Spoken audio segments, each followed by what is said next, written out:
Rocinante en un lago escondido. Es el ensombre que busca en donde hacer nido.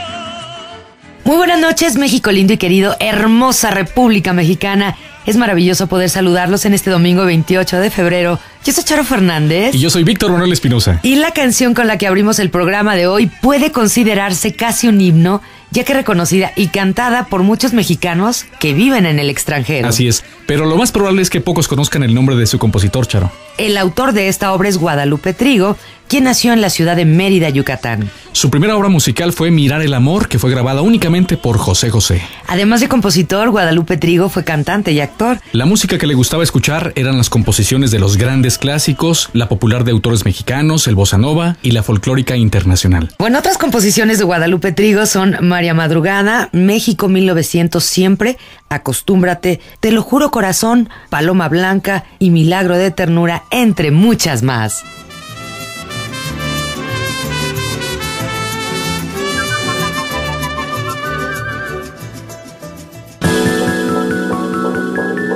Todo un pasado y un presente de sabores. México, su historia a través de su gastronomía. Esta noche con nosotros, con mucha información y receta deliciosa, se encuentra Yuri de Gortari y Edmundo Escamilla, gastrónomos e investigadores. Muchísimas gracias por estar con nosotros, como siempre. Gracias. Buenas noches. Y nos quedamos picados con el pulque. Bueno, en las haciendas pulqueras se producía el pulque. Cuando llegaba a los pueblos o a las ciudades, ¿en dónde se vendía el pulque? En las pulquerías, pero precisamente se incrementó tanto la producción que ya, por ejemplo, el virrey de Mancera prohibió las pulquerías dentro de la Ciudad de México, dentro de las ciudades importantes. Eran como las cantinas. Eran como las cantinas, pero con mucho ambiente. Las descripciones que tenemos, por ejemplo, del siglo XIX son maravillosas, de los escritores costumbristas. Ahí por la Viga, que eran los límites de la ciudad, por el canal de la Viga, en aquel entonces era un canal, estaba una pulquería muy famosa, Nana Rosa, pero una de las mejores estaba en el rumbo de Tlatelolco, la de Juan Aguirre. Recordemos que precisamente en la zona de la Colonia Guerrero, ahí estaban las trancas de Tlatelolco, las trancas de la Guerrero, donde estaba la aduana del pulque. Y en una pulquería, bueno, ahí se comía de maravilla, pero también estaban los jaraneros tocando estos ritmos que van surgiendo en México, como los jarabes, y ahí los mismos hombres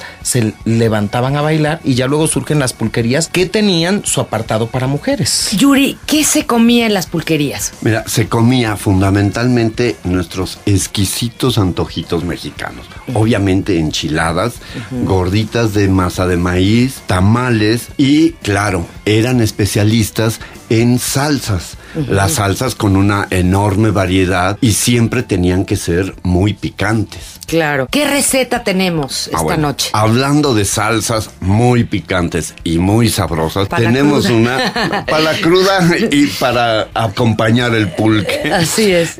Hay una salsa que a nosotros nos gusta mucho hacer, que es de molcajete, con chiles verdes serranos, asados en el comal, un trozo de cebolla, ajo, ¿sí?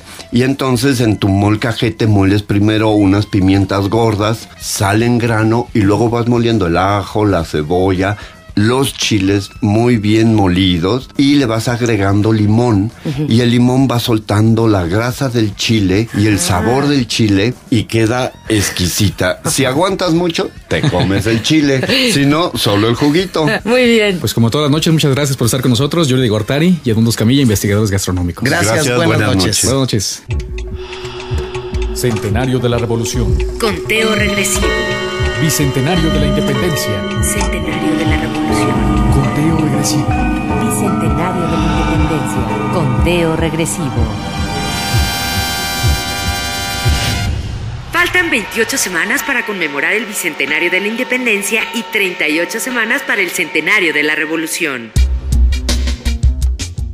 Así es, El tiempo es implacable en su andar y la conmemoración de los 200 años del inicio de la independencia se ve cada vez más cerca. Tienes razón, Charo, y muchas dependencias están llevando a cabo diferentes actividades en torno a estos festejos. Una de ellas es la emprendida por el Instituto Mexicano de la Radio. El proyecto es Radio 2010, una radio virtual que transmite a través de la página www.radio2010.imer.gov.mx y que ha armado una programación especial con muchos contenidos sobre el bicentenario de la independencia y el centenario de la Revolución, dirigidos a todo público. A continuación escucharemos la inauguración oficial de dicha emisora en las palabras del presidente de México, Felipe Calderón. Me da mucho gusto estar con ustedes para iniciar las transmisiones de Radio 2010, una emisora virtual del Instituto Mexicano de la Radio, y que es un proyecto que está orientado a difundir lo que vamos a hacer los mexicanos en torno a la celebración del bicentenario del inicio de la independencia de México y del centenario del inicio de la Revolución Mexicana. Me da muchísimo gusto el declarar formalmente inaugurada la estación Radio 2010. Ahora les presentamos una mesa con el presidente Felipe Calderón, el secretario de Educación Pública Alonso Lujambio y el presidente del Colegio de México, Javier García Diego, conducido por el coordinador de los festejos del Bicentenario y Centenario, José Manuel Villalpando. El día de hoy, efectivamente, en esta transmisión especial, le doy la bienvenida al maestro Felipe Calderón Hinojosa, presidente de los Estados Unidos Mexicanos. ¿Qué tal? Muy buenos días, muchísimo gusto saludarles. Gracias, señor presidente. También nos honramos con la presencia del señor secretario de Educación Pública, el maestro Alonso Lujambio Irarrázaval. Muy buenos días, un honor estar aquí con ustedes. Y también, por supuesto, con nuestro querido amigo, el doctor Javier García Diego, presidente del Colegio de México. Muy buenos días y gracias por la invitación. Señor presidente, ¿cuál es la visión? ¿Hacia dónde va México? ¿Qué es México en este bicentenario? Este singular aniversario, múltiple aniversario de México, es, en primer lugar, una singular ocasión para que los mexicanos reflexionemos precisamente sobre los temas, en dónde está México, de dónde venimos y sobre todo hacia dónde queremos ir. Segundo, es una singular ocasión también para plantearnos una discusión seria y definir un proyecto y un rumbo hacia dónde queremos ir. Tercero, yo creo que también es una ocasión muy válida en que hay que celebrar, con alegría, con una gran emoción, y más que conmemorar o evocar únicamente los acontecimientos que rodearon a estas dos fechas. A mí me parece que el propósito que debemos hacernos es hacer un recuento ordenado, pausado, no celebrar únicamente el momento de partida hacia nuestra vida independiente, que fue en 1810, sino revisar qué hemos hecho en estos 200 años. Y desde luego de lo que eso significa en el aprendizaje de nuestras vidas personales y colectivas. Para mí, como mexicano y como presidente, es muy, muy importante imaginar el futuro. Una visión de México que nos permita guiar el curso de nuestras acciones cotidianas. Antes de entrar a tomar posesión como presidente de la República el 1 de diciembre de 2006, hicimos una discusión nacional y construimos lo que llamamos entonces la visión México 2030, la visión México 2030. Y muy brevemente describo que ahí el México que vemos en el gobierno federal dentro de 2 décadas es un México que está en la ruta del desarrollo humano sustentable, es decir, un proceso de ampliación de capacidades, de ampliación de libertades, de desarrollo integral del ser humano, sin que ese proceso cuestione o comprometa la ampliación de libertades y oportunidades de generaciones futuras. Yo veo un México que sigue siendo y es cada vez más independiente, cada vez más libre, cada vez más soberano. Segundo, lo veo con un México más justo. Yo veo que en ese 2030 es un México donde ya habremos desterrado, y ojalá para siempre, la pobreza extrema en la que todavía viven en este 2010 18 o 19 millones de mexicanos. Es un México más justo también en el sentido de que hay cobertura universal de salud. Eso no solo lo veo para el año 2030. Es posible incluso alcanzarlo en el año 2012, y creo que un buen regalo de bicentenario y de centenario que debemos darnos los mexicanos es médico, medicinas y tratamiento hospitalario para cualquier mexicano o mexicano que lo necesite. Hacia allá quiero que vaya México y hacia allá estamos trabajando. Señor presidente, hoy es usted quien encabeza el Estado mexicano, quien celebra, como usted bien lo ha dicho, este cumpleaños de la patria. El presidente de la República, hoy, ¿cómo siente esta conmemoración?